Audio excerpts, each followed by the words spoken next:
Hi friends, welcome to our channel. நம்ம வீடியோவில் பார்த்தீங்கன்னா கமெண்ட்டில் ஒரு சிஸ்டர் கேட்டிருந்தாங்க புட்டு எப்படி செய்கிறீங்கன்னு. அவங்க வந்து தெனை புட்டு கேட்டிருந்தாங்க. எல்லா புட்டுமே இந்த மாதிரி தாங்க.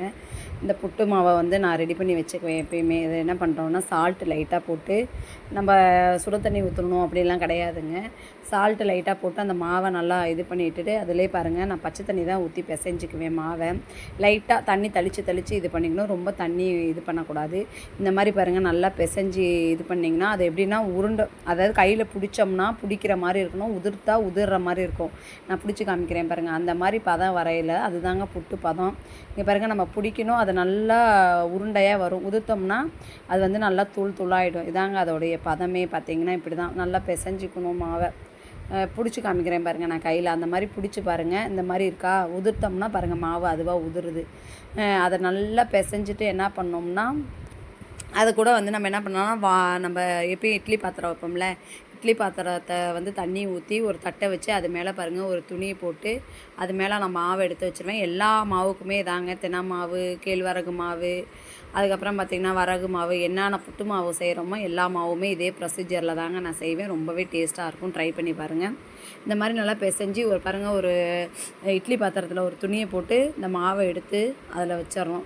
அதிலே பார்த்திங்கன்னா நான் என்ன பண்ணுவேன்னா, இதிலே வந்து நான் தேங்காவை வந்து மிக்சியில் அடித்து அது மேலே வச்சுக்குவேன். ஏன்னா அந்த இது ஆவியில் தேங்காய் நல்லா வேகிறப்ப நல்லாவே இருக்கும். அந்த புட்டு ஸ்மெல்லு சூப்பராக இருக்கும்.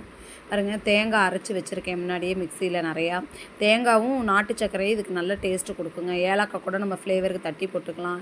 இல்லையா நம்ம நெய்யில் வறுத்து கூட தேங்காவை போட்டுக்கலாம். என் பையனுக்கு நெய்யில் வறுத்தா பிடிக்காது. அதனால் நான் தேங்காவை அப்படியே மிக்சியில் அடித்து அதில் எடுத்து வச்சுக்கிறேன் பாருங்கள். இவ்வளோதான் புட்டு. அந்த துணியை அப்படியே மூடி ஒரு 10 நிமிஷம் நல்லா வேக விட்டிங்கன்னா போதும். நல்லா ஆவி வரும். அந்த புட்டு வேக வேக ஸ்மெல்லு நல்லாவே நமக்கு தெரியும். அந்த புட்டு வேகிற ஸ்மெல்லு நல்லா டேஸ்ட்டாக இருக்கும். நல்லாவே ஸ்மெல்லு நமக்கு தெரியும்.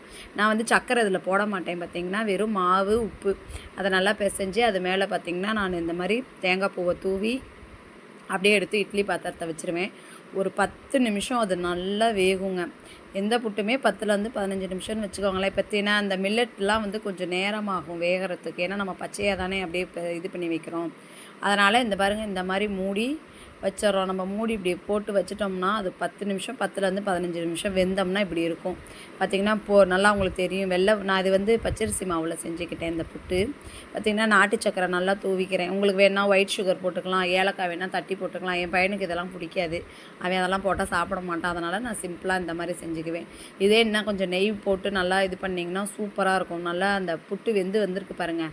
அதிலேயே நெய் இறக்குனதுக்கப்புறம் நெய், தேங்காய் பூ, இந்த மாதிரி நாட்டு சக்கரை போட்டு சாப்பிட்டு பாருங்கள். ரொம்பவே டேஸ்ட்டாக இருக்கும். எல்லா புட்டுமே இந்த மாதிரி தாங்க. இந்த மாதிரி தான் நான் எப்பயுமே செய்வேன். ட்ரை பண்ணி பாருங்கள் நம்ம ரெசிப்பியை. வேறு ஏதாவது வேணுனாலும் கண்டிப்பாக சொல்லுங்கள், நான் ரெசிபி போடுறேன். Okay, thank you.